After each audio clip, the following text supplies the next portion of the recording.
Mari bersama kembali kita akan membuka Alkitab kita dalam kitab Wahyu. Kitab Wahyu pasal yang kedua.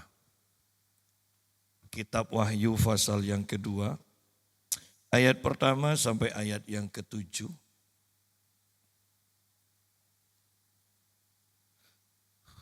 Kepada jemaat di Efesus.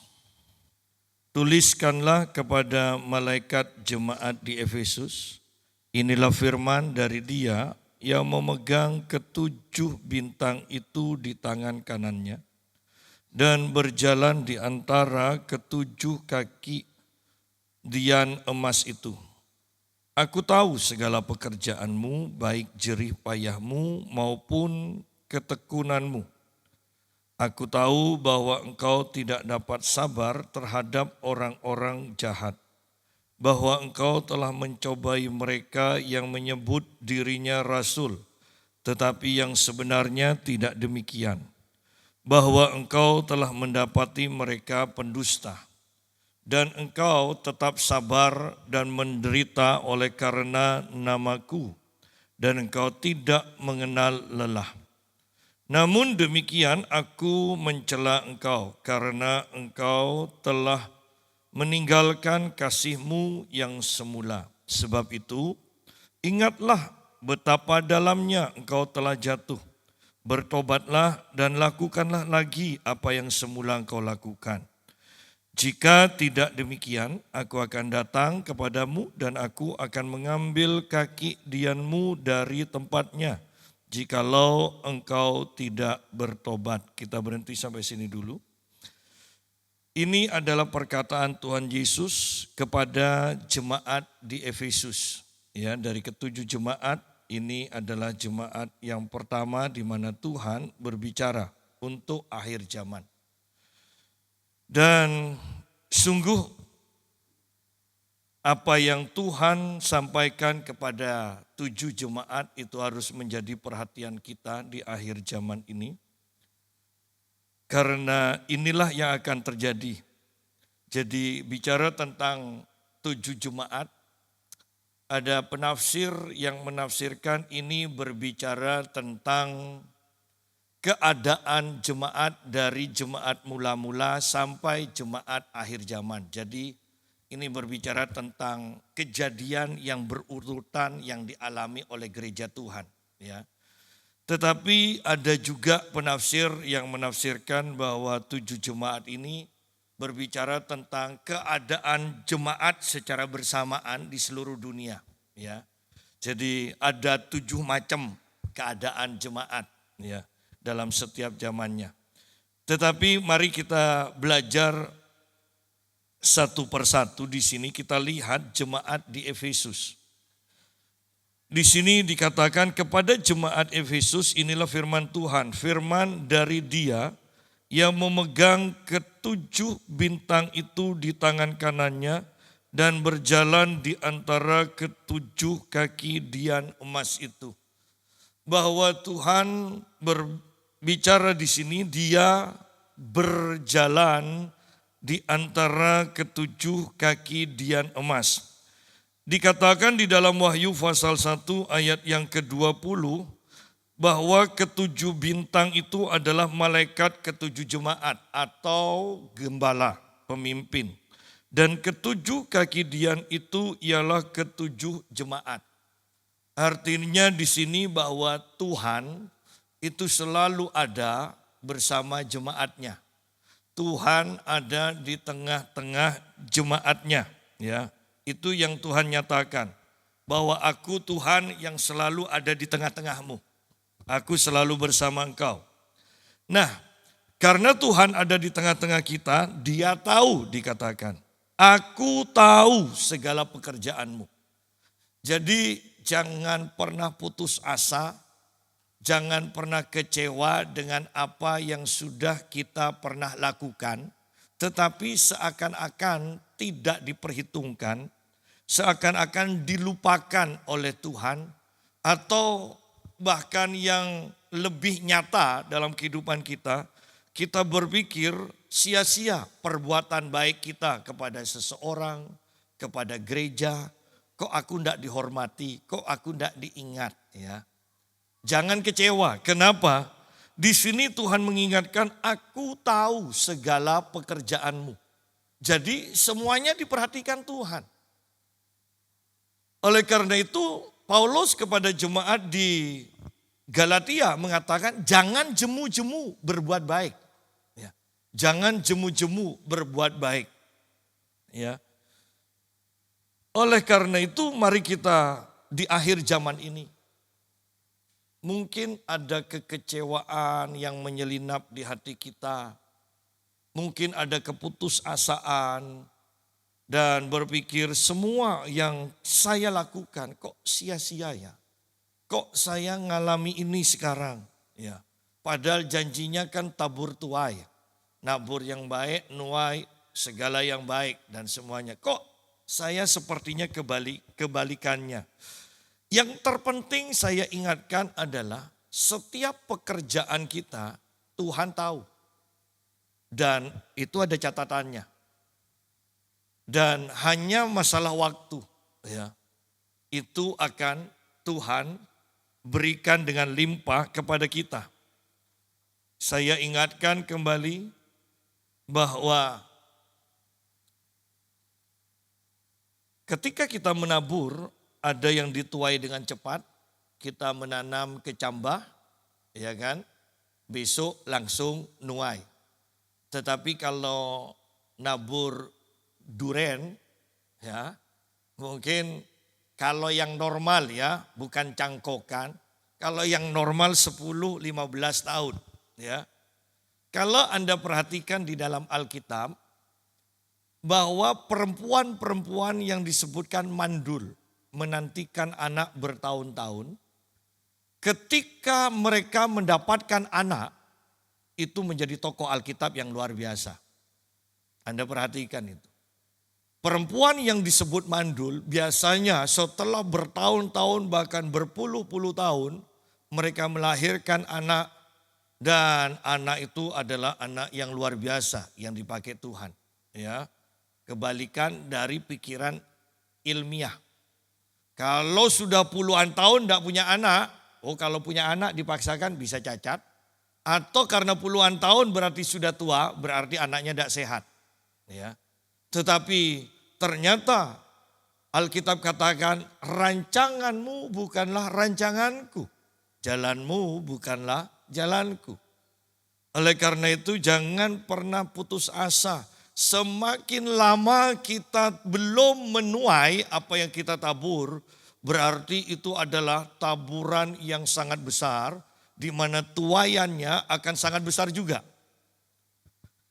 Nah, di sini kita lihat, aku tahu segala pekerjaanmu, baik jerih payahmu maupun ketekunanmu.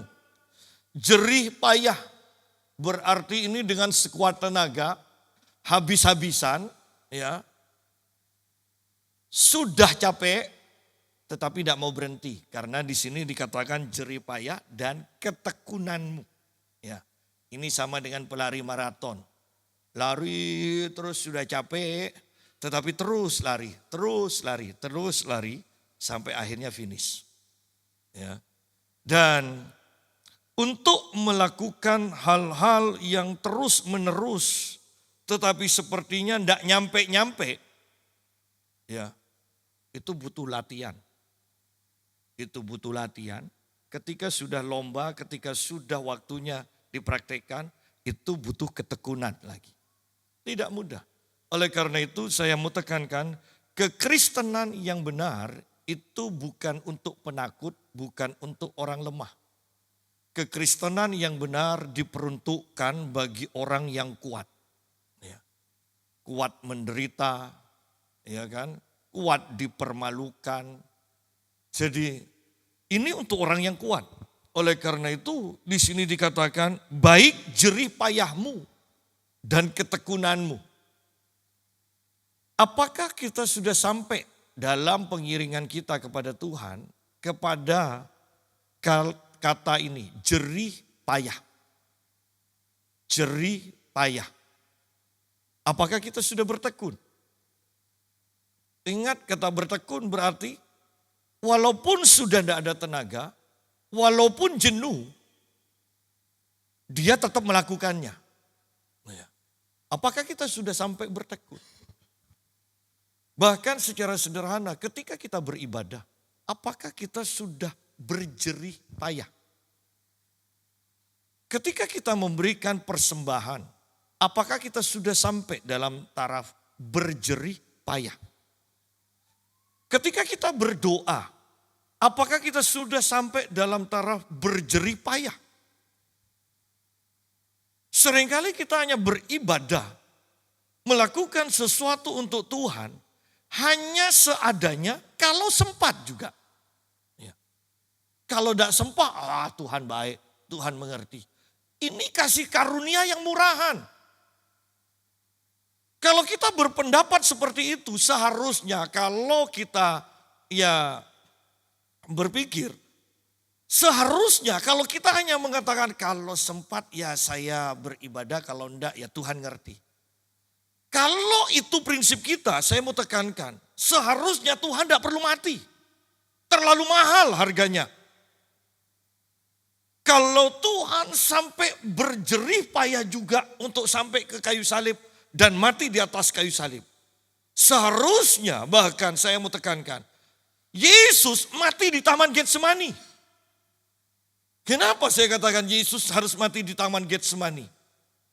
Karena keringatnya saja sudah keluar, sudah menjadi darah. Bayangkan Anda berkeringat dan keringatnya itu adalah darah. Saya percaya Anda harus masuk ICU kalau sudah seperti itu. Tetapi Yesus berdoa, Tuhan, kehendak-Mu saja yang terjadi. Seakan-akan Yesus mau katakan, aku mati sekarang Tuhan, kehendak-Mu tidak terjadi Bapa. Aku mau jangan mati sekarang karena aku mau menggenapi kehendak-Mu yaitu mati di atas kayu salib. Ada istilah mati semakin cepat tanpa penderitaan itu semakin enak. Seharusnya kan enak kalau mati di Taman Getsemani. Tetapi Yesus harus menjalani, ditangkap, dipermalukan, disiksa, dianiaya. Bahkan di atas kayu salib pun bukan orang terhormat. Salah satu penjahat yang mau mati saja masih mencela dia, menghina dia. Lihat di sini. Yesus berjerih payah dan bertekun sampai mati di atas kayu salib. Lalu kita sebagai umatnya, bagaimana dalam pengiringan kita dengan Tuhan? Orang Kristen terlalu manja. Itu sama dengan atlet yang mau menghadapi pertandingan internasional, latihan hanya seminggu 2 kali. Itu pun kalau latihan pelatihnya yang dimarah-marah, bukan dia.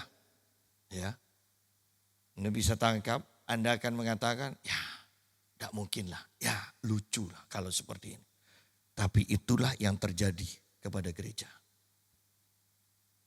Itulah yang terjadi. Kita terlalu manja. Kita hanya berpikir sudah selesai pasti masuk surga.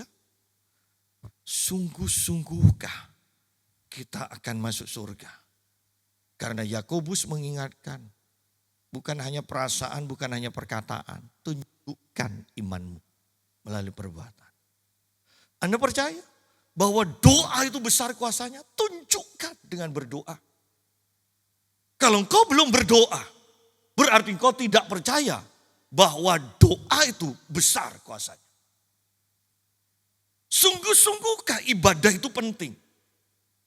Maka kalau memang ini penting, maka kita akan melakukannya. Kalau kita memang percaya ibadah itu penting. Tetapi melalui tindakan kita tahu banyak yang lebih penting daripada ibadah. Ya kan, melalui tindakan yang ditunjukkan. Bahwa orang-orang melalui tindakannya menunjukkan ibadah tidak terlalu penting. Sidang jemaah sangat mengerikan. Dan ayo berpikir, dengan iman yang tidak sampai dalam tindakan, sungguhkah kita yakin kita akan masuk surga? Sungguhkah kita akan menerima mahkota? Bayangkan mahkota, bayangkan trofi, bayangkan piala. Tidak pernah diberikan kepada orang yang santai-santai saja hidupnya. Bayangkan penghargaan Anda bekerja saja di kantor, di apapun juga. Penghargaan tidak pernah diberikan kepada orang yang santai-santai saja. Itu diberikan kepada orang yang sungguh-sungguh berjerih payah. Itu loh. Ini akhir zaman. Bagaimana iman kita? Sungguh-sungguhkah sampai kepada iman yang kita buktikan dengan perbuatan?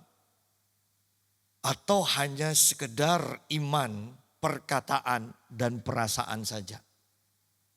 Ya. Oh, ini bukan waktunya. Ada istilah begini, guru saya mengatakan begini, kita harus sungguh-sungguh percaya, lakukan firman Tuhan. Dan ada mungkin orang yang menyanggah dikatakan, lalu kalau surga dan neraka tidak ada, kan percuma kita berjerih payah. Dan guru saya mengatakan begini, oh tidak percuma. Kalau surga dan neraka tidak ada, tidak masalah. Daripada kita bersantai-santai, percaya surga dan neraka tidak ada, tahu-tahu ada. Dia bilang. Ya. Tidak masalah, walaupun menderita tapi kemudian tidak ada surga dan neraka. Dikatakan, ingat ini perbantahan, bukan kebenaran Alkitab. Kan lebih menderita kalau kita tidak percaya ternyata ada. Dan itu kekal. Ya. Itu kan mengerikan. Ya. Jadi mari kita berhati-hati dengan kehidupan kita. Banyak orang yang masih tetap tidak percaya surga dan neraka. Banyak orang yang berpikir tidak perlu beribadah, yang penting hidup baik. Padahal Anda bisa bayangkan kebaikan seseorang, Tuhan katakan seperti kain kotor. Anda bisa bayangkan kain kotor, maaf kata, kalau sekarang itu softtek. Ya. Dan perhatikan softtek yang kotor, Anda bisa bayangkan. Yang make sendiri, yang mengeluarkan darah sendiri jijik. Apalagi dilihat orang, ya kan? Maunya kan tidak mau dilihat orang. Bayangkan pakaian perbuatan baik kita yang diumpamakan kain kotor oleh Tuhan. Dan kita bangga menunjukkan itu. Kan aneh. Kan aneh. Bahwa kita hidup karena kasih karunia Tuhan. Tuhan yang berbuat baik bagi kita. Dan kita harus hidup di dalam Tuhan. Nah, kita lanjutkan. Aku tahu bahwa engkau tidak dapat sabar terhadap orang jahat. Berarti jemaat Efesus orang baik. Ya, orang baik. Tidak dapat sabar. Kan setiap kita itu membandingkan orang dengan diri kita sendiri. Ya kan? Jadi kebaikan orang pun akan dibandingkan dengan kebaikan kita. Kalau kita baik dan orang jauh di bawah standar kita, wow, kita kecewa, kita marah. Ya. Dan orang-orang atau jemaat di Efesus di sini dikatakan tidak dapat sabar terhadap orang jahat. Berarti jemaat Efesus hidup benar. Orang yang hidup benar, orang yang hidup baik. Karena tidak dapat sabar kepada orang-orang jahat. Terang tidak mungkin bersatu dengan gelap. Ya kan? Bahwa engkau telah mencobai mereka yang menyebut dirinya rasul tetapi yang sebenarnya tidak demikian. Bahwa engkau telah mendapati mereka pendusta. Jemaat di Efesus adalah jemaat yang hidup dalam kebenaran firman Tuhan. Mereka mungkin ikut pendalaman Alkitab sehingga mereka sudah diajar. Ini loh ciri-ciri rasul yang benar, ciri-ciri rasul yang salah, yang palsu sudah diajar. Dan mereka menangkap pelajaran itu, ya. Sehingga mereka ketika mendapatkan rasul yang tidak benar, rasul yang palsu, mereka tahu. Mereka tahu, wow ini luar biasa. Padahal kita mendapati sekarang jemaat banyak yang tidak tahu membedakan nabi palsu, nabi yang benar. Rasul yang palsu, rasul yang benar. Pengajaran yang salah, yang sesat, dan pengajaran yang benar. Banyak jemaat tidak tahu. Berarti jemaat di Efesus jauh lebih baik daripada jemaat kebanyakan sekarang ini. Oh ya. Karena jemaat sekarang ini aneh-aneh. Ada yang tidak bisa membedakan nabi palsu dan nabi yang benar. Tidak bisa membedakan nubuatan dan ramalan. Ya, ingat nubuatan itu membangun manusia roh kita. Mengobarkan manusia roh kita. Tetapi ramalan itu mengobarkan nafsu kita. Ya, itu perbedaannya yang jelas. Ya, jadi harus hati-hati di sini. Nah, untuk bisa membedakan itu, maka kita harus sungguh-sungguh hidup dalam kebenaran, belajar firman dengan benar. Ya, karena tanpa kita hidup dalam kebenaran, kita tidak bisa membedakan yang benar dan yang salah. Itu sama dengan saudara-saudara tetangga kita yang selalu mengatakan Alkitab itu palsu. Sudah dipalsukan. Ketika ditanya, kamu punya yang benar atau enggak? Tunjukkan yang benar. Dan mereka tidak bisa jawab. Dikatakan, kalau di pengadilan, ya, kamu menuntut seseorang ini barang palsu, maka hakim akan berkata tunjukkan yang asli. Ya kan? Anda bisa bayangkan kekristenan selalu dituduh Alkitabnya palsu, Alkitabnya palsu. Mana yang benar? Yang asli mana? Dan mereka tidak bisa tunjukkan. Pokoknya palsu. Bayangkan di pengadilan seperti itu. Orang akan ketawa semua. Itu Sri Mulat jadinya tidak laku. Ya. Dan di sini kita lihat bahwa kalau kita tidak diajar kebenaran, sungguh-sungguh hidup dalam kebenaran, Anda tidak akan bisa bedakan kok. Bahkan yang palsu-palsu biasanya lebih menarik daripada yang asli. Ya.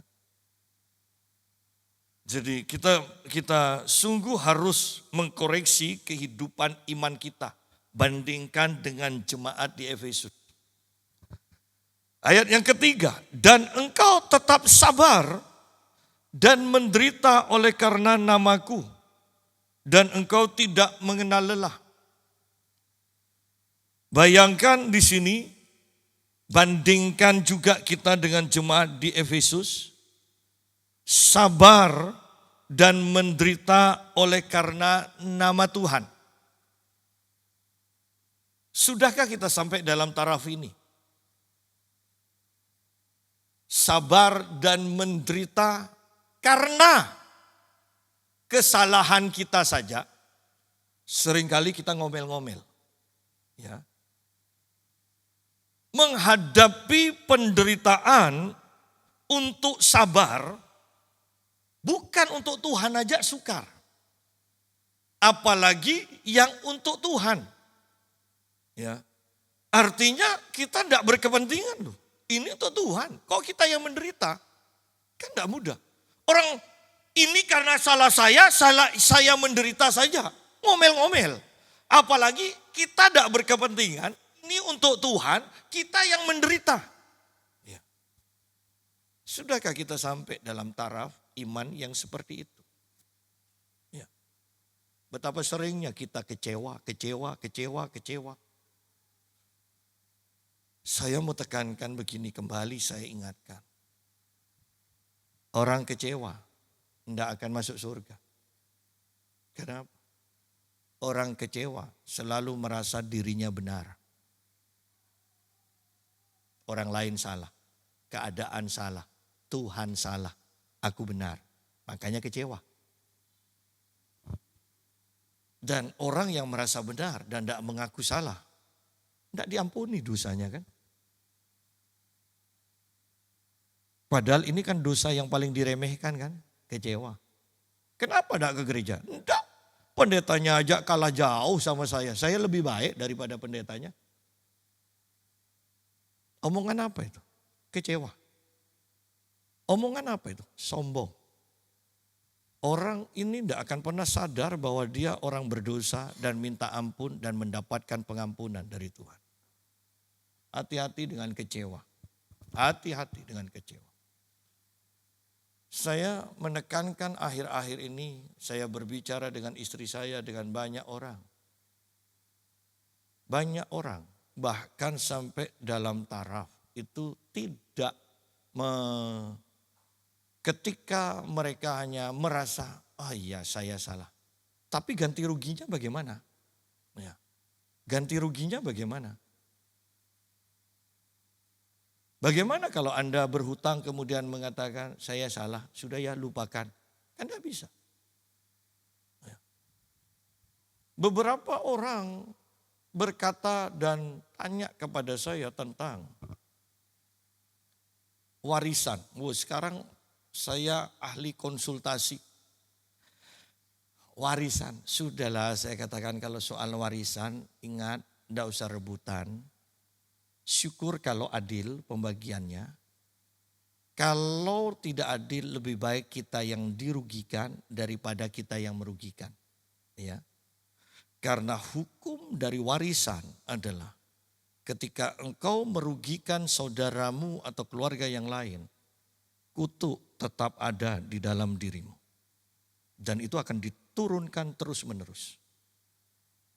Ada orang yang bertanya pada saya begini. Pak, kalau kita bertobat bagaimana? Oh silakan bertobat. Tapi yang dirugikan itu kamu harus ganti. Kok enak bertobat kemudian ke orang yang dirugikan. Orang itu tidak diganti rugi. Dan saya katakan begini. Kutuk tanpa alasan tidak akan kena.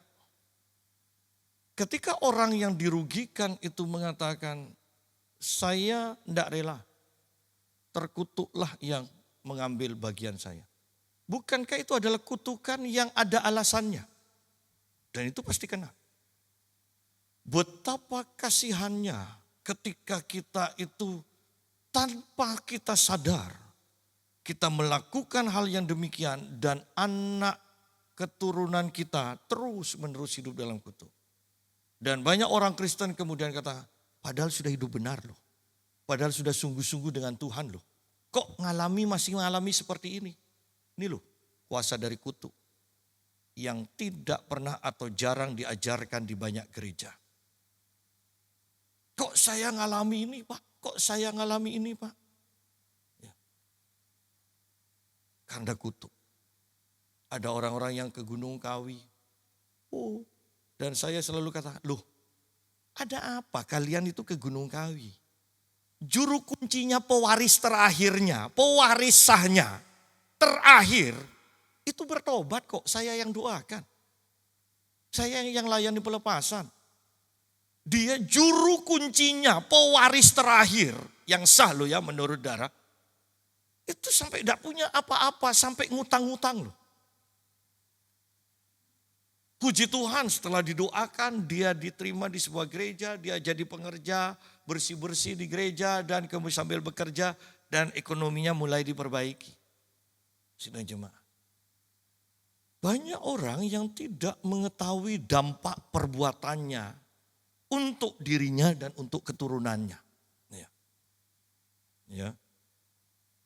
Kehidupan sekarang lagi seru-serunya karena banyak orang bertanya-tanya, Pak kenapa saya ngalami begini? Ayo kamu pernah begini apa enggak? Orang tuamu pernah begini apa enggak? Loh Pernah semua ternyata. Ya kan repot. Ya. Dan ini orang Kristen. Orang Kristen. Ya. Kita lanjutkan saja. Jerih payah menderita karena nama Tuhan dan engkau tidak mengenal lelah. Tidak pernah mengenal lelah walaupun menderita engkau tetap tidak mengenal lelah. Ya, berarti setia. Ya. Dan tidak banyak yang seperti ini di akhir zaman ini. Bahkan banyak orang Kristen yang akan kelihatan bahwa dia tidak setia. Diiming-imingi sesuatu yang lain aja rela meninggalkan Tuhan. Enggak lah Pak, enggak meninggalkan Tuhan. Oh iya, enggak meninggalkan Tuhan, meninggalkan ibadah. Ya kan? Nah, yuk kita lanjutkan. Namun demikian, dari semua ini kehebatan-kehebatan orang-orang Efesus, Yesus berkata, namun demikian aku mencela engkau karena engkau telah meninggalkan kasihmu yang semula. Ya. Sebab itu ingatlah betapa dalamnya engkau telah jatuh. Bertobatlah dan lakukanlah lagi apa yang semula engkau lakukan.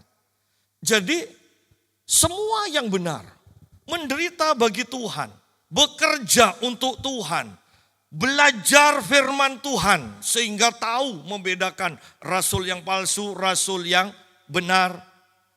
Semua itu sia-sia ketika sudah tidak ada kasih yang mula-mula itu. Ya, kasih yang mula-mula. Enggak Pak, saya masih mengasihi Tuhan. Perhatikan kata-kata dari Tuhan Yesus ini. Bertobatlah dan lakukanlah lagi apa yang semula engkau lakukan. Yuk berandai-andai. Ketika kita pertama kali dijamah Tuhan, apa yang kita lakukan?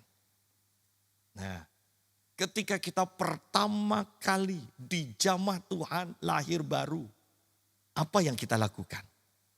Itu yang Tuhan Yesus katakan, lakukanlah lagi. Pertama kalinya saya itu Pak, inginnya doa terus.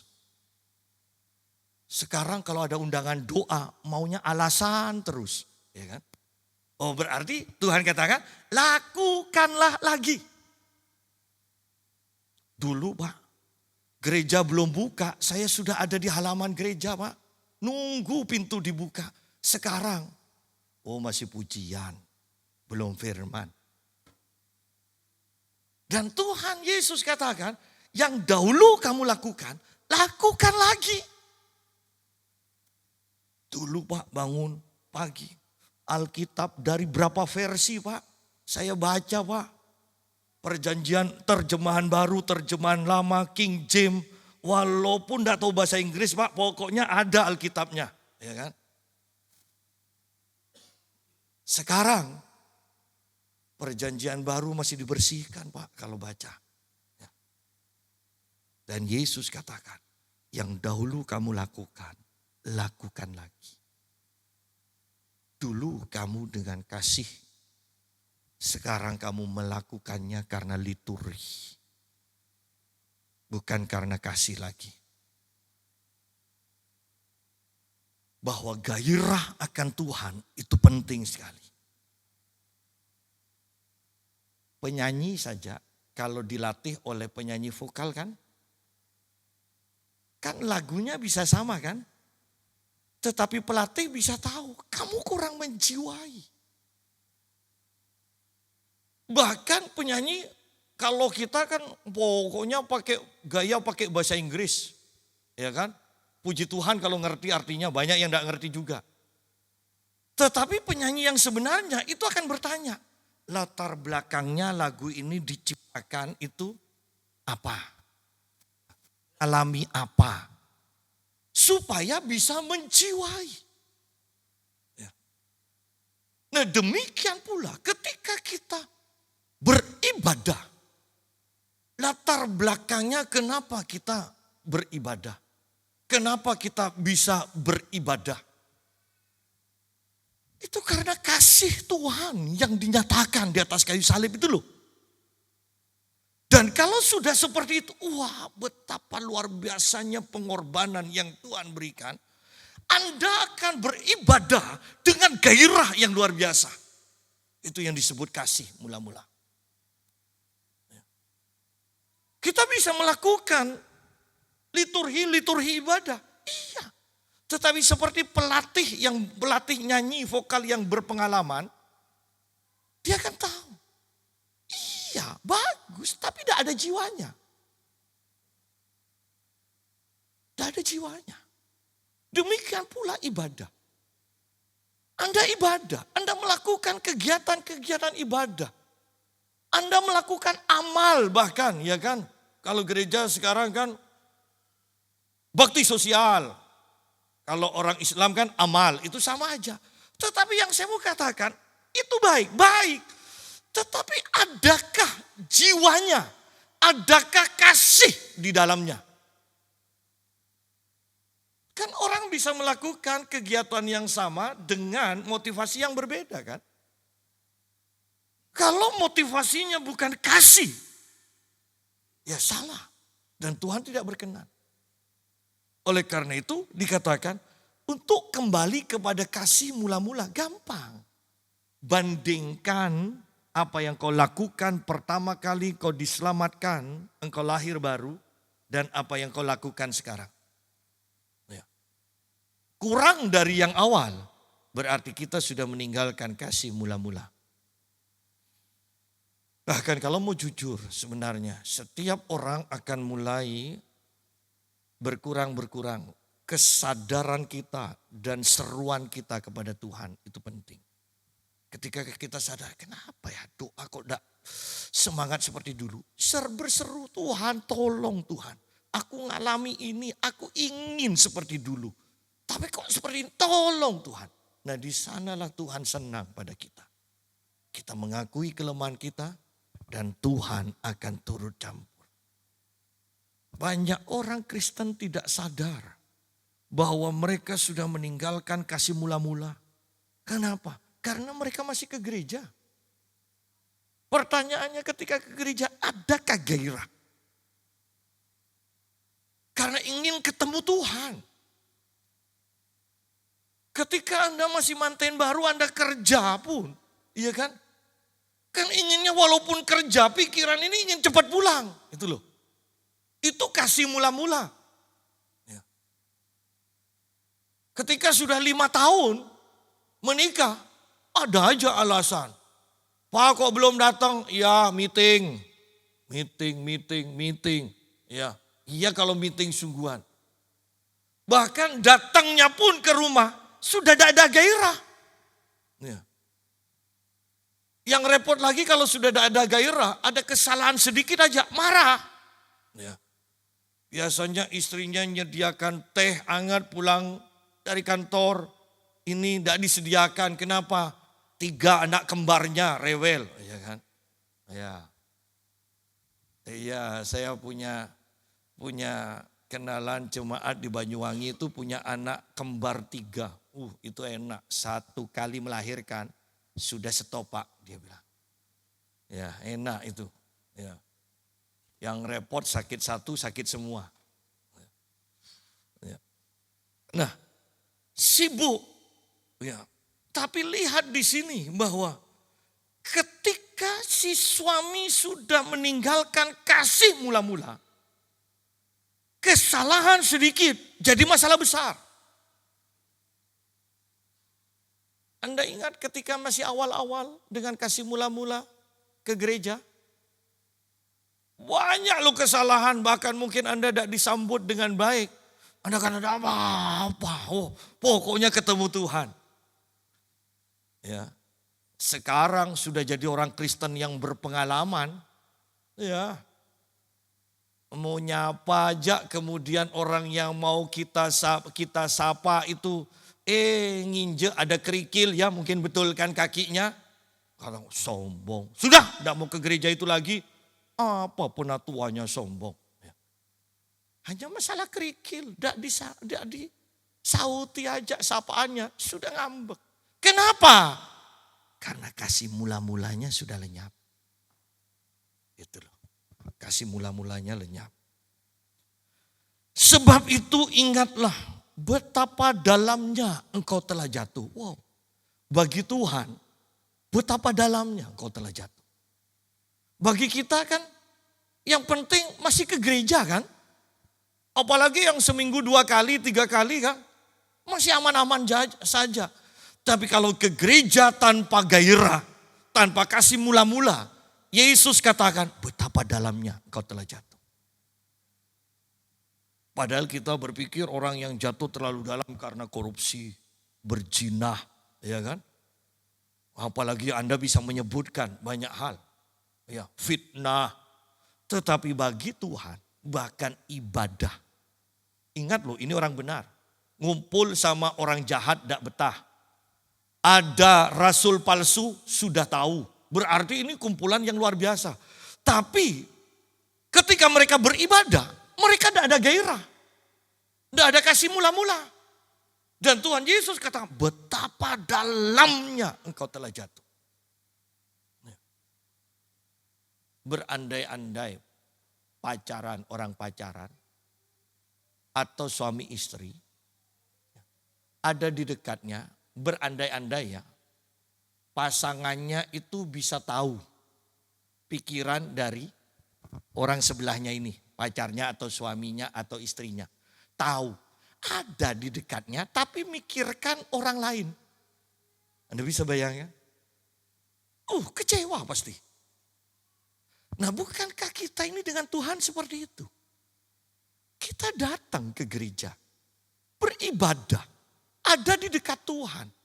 Yang kita lupa adalah Dia Maha Tahu. Ada di dekatnya, tetapi pikiran kita kepada hal yang lain. Betapa kecewanya Tuhan. Ya. Dan ini yang dilakukan kebanyakan orang Kristen sekarang. Ya. Dan kita berpikir, sudah melakukan jasa bagi Tuhan. Apa? Beribadah. Padahal Tuhan katakan betapa dalamnya engkau telah jatuh. Ini kan mengerikan. Betapa dalamnya engkau telah jatuh. Ada gairah, itu yang terpenting. Kasih mula-mula. Kasih mula-mula. Ya. Betapa dalamnya engkau telah jatuh. Terjemahan lain mengatakan, ingat dari mana engkau jatuh. Nanti kita akan bahas dengan ayat yang terakhir ya ini. Ingat dari mana engkau jatuh. Berarti meninggalkan kasih mula-mula itu karena ada sesuatu. Ya, ada sesuatu. Nah, mari kita lihat sekarang. Sebab itu ingatlah betapa dalamnya engkau telah jatuh. Bertobatlah dan lakukanlah lagi apa yang semula engkau lakukan. Ya. Lakukan dengan gairah. Jika tidak demikian, aku akan datang kepadamu dan aku akan mengambil kaki dianmu dari tempatnya jikalau engkau tidak bertobat. Tadi kita lihat di dalam Wahyu 1 ayat 20, kaki dian itu berbicara tentang jemaat. Kalau ini kaki dian dicabut dari tempatnya, berarti kan sebenarnya berbicara, engkau ditolak jadi jemaat. Iya kan? Engkau ditolak jadi jemaat. Bahwa tanpa gairah, tanpa kasih kita beribadah. Melakukan kegiatan-kegiatan ibadah. Tanpa kasih mula-mula itu. Kita ditolak kok oleh Tuhan. Ya.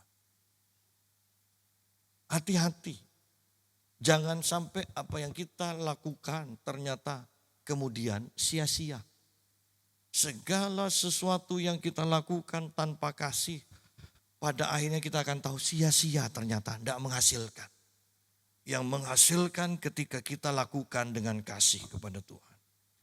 Ayat yang ke-6, tetapi ini yang ada padamu, yaitu engkau membenci segala perbuatan pengikut-pengikut Nikolaus yang juga kubenci. Benci. Ya. Nikolaus itu artinya sebenarnya adalah manusia yang mengalahkan banyak manusia. Itu arti Nikolaus. Ya. Manusia, seorang manusia yang mengalahkan banyak manusia. Ajaran Nikolaus diperkirakan karena tidak ada penjelasan yang tepat. Ya. Ajaran Nikolaus ini adalah ajaran berdasarkan kehidupan Nikolaus. Nikolaus ini di dalam Kisah Para Rasul pasal 6 tentang diaken yang dipilih. Ya, itu kalau Anda selidiki, Nikolaus seorang yang menganut agama Yahudi dikatakan. Berarti dia bukan orang Yahudi.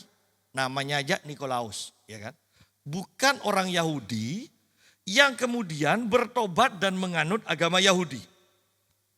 Kemudian dia bertobat lagi dan menjadi pengikut Kristus. Berarti orang ini rela bertentangan, ya. Orang ini orang yang berani. Rela bertentangan dengan banyak orang. Ya kan? Sebelum jadi penganut Yahudi, dia orang yang penganut pagan, artinya kepercayaan-kepercayaan lain, perdukunan, okultisme. Kemudian dia bertobat jadi penganut Yahudi. Dia mendapat pencerahan lagi, bertobat dari agama Yahudi kepada pengikut Yesus. Yang jadi masalah adalah Nikolaus yang terus berpindah-pindah ini mengajarkan kekristenan yang campur aduk. Itu ajaran Nikolaus.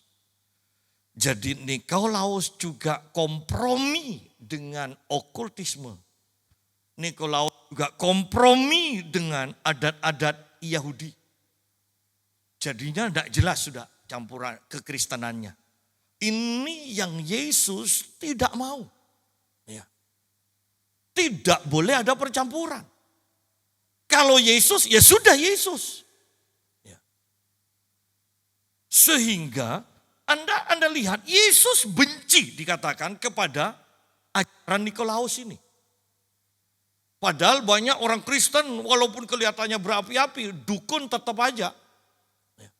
Berapi-api tetap dosa yang lain tetap aja. Kepercayaan-kepercayaan yang lain. Ya. Dan kita lihat di ayat yang terakhir, coba bandingkan.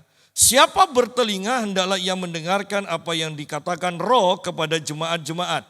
Ini sudah jelas. Barang siapa menang, dia akan kuberi makan dari pohon kehidupan yang ada di taman Firdaus Allah. Lihat, upah dari orang yang benar akan diberi makan pohon kehidupan. Ingat dari tentang kasih mula-mula, ingat dari mana engkau jatuh. Ya, ingat dari mana engkau jatuh. Kemudian ajaran Nikolaus yang dibenci Tuhan adalah campur aduk. Kristen iya, Yudaisme iya, okultisme juga iya. Ya, ini yang dibenci oleh Tuhan.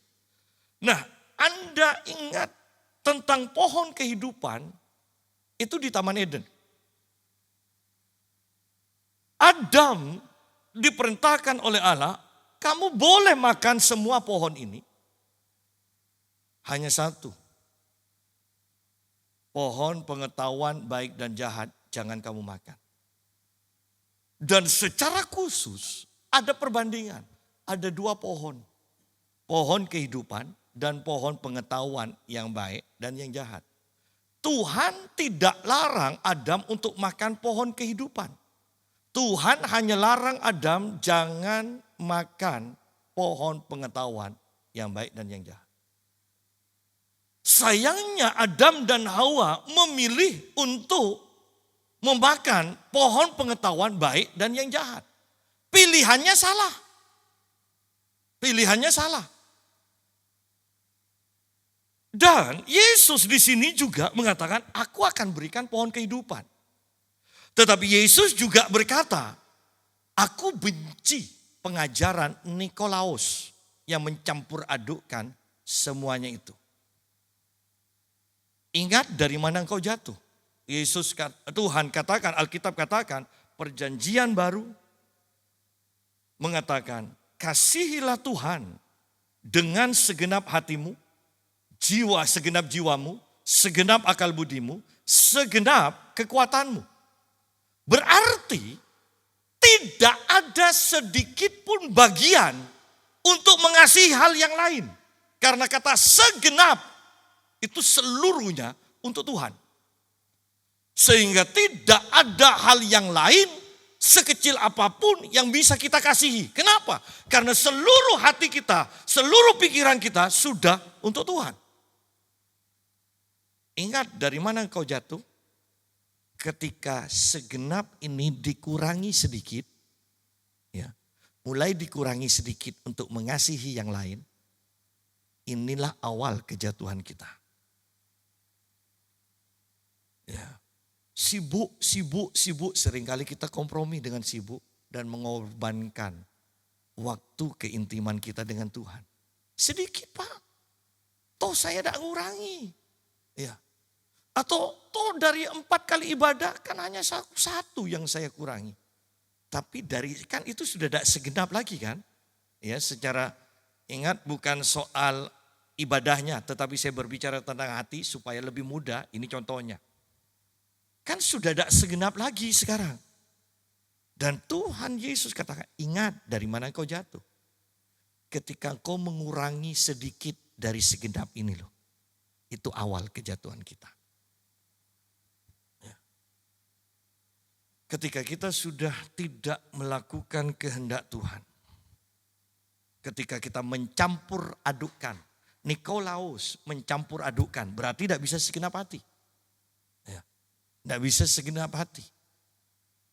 Dan pada akhirnya bahwa Tuhan hanya menyediakan satu pohon kehidupan di Taman Eden. Satu, bukan 2. Satu. Pilih yang satu itu. Caranya bagaimana? Dengan kita segenap hati. Tidak tertarik yang lain. Ketika engkau tertarik kepada yang lain, engkau akan memilih pada akhirnya yang lain ini. Oleh karena itu Hawa dikatakan dia melihat dan kelihatannya baik untuk dimakan. Berarti kan dia tertarik terlebih dahulu. Apa yang menarik kita? Sehingga kita mulai mengurangi kata segenap itu. Kan hanya ini Pak, saya belum melakukan dosa. Tetapi bagi Tuhan dikatakan, sangat dalam kau sudah jatuh. Karena Tuhan dan jemaatnya tidak berbicara tentang liturgi. Itu tidak berbicara agama. Itu berbicara tentang hubungan suami istri. Perhatikan ini hubungan suami istri. Anda bisa bayangkan begini. Anda sediakan seluruh kebutuhan istri Anda. Lebih dari cukup. Tetapi dengan embel-embel mengatakan, tapi ingat loh ya, saya tidak sayang kamu. Anda kasih itu. Anda selalu ada rumah, ceploskan kata-kata itu terus. Anda sediakan semuanya dengan embel-embel. Tapi aku tidak mengasihi. Itu rumah tangga pasti hancur. Berapa banyak kita beribadah kepada Tuhan. Dan Tuhan yang maha tahu melihat. Hati kita sudah tidak ada untuknya. Dan Tuhan katakan betapa dalamnya engkau sudah jatuh. Ingat dari mana engkau jatuh. Dan Tuhan menjanjikan, ayo siapa bertelinga, hendaklah ia mendengarkan apa yang dikatakan Roh kepada jemaat. Siapa yang bertelinga, hendaklah kita itu mendengarkan dan bertobat. Bertobat, biarlah kita mulai beribadah dengan kasih yang mula-mula, dengan gairah akan Tuhan. Ingat apa yang sudah kita lakukan. Ya. Dahulu. Ya. Oh iya Pak. Saya kalau sudah waktunya persembahan, saya kasih yang terbesar di dompet saya. Sekarang kalau waktu persembahan saya ingin kencing Pak. Keluar dulu. Selesai persembahan dijalankan sudah nyampe ke gereja lagi. Ya kan? Bertobat. Bertobat. Ya, bertobat. Jadi ingat apa yang kau lakukan dahulu. Kerjakan lagi. Tuhan memberkati. Mari kita berdoa. Haleluya.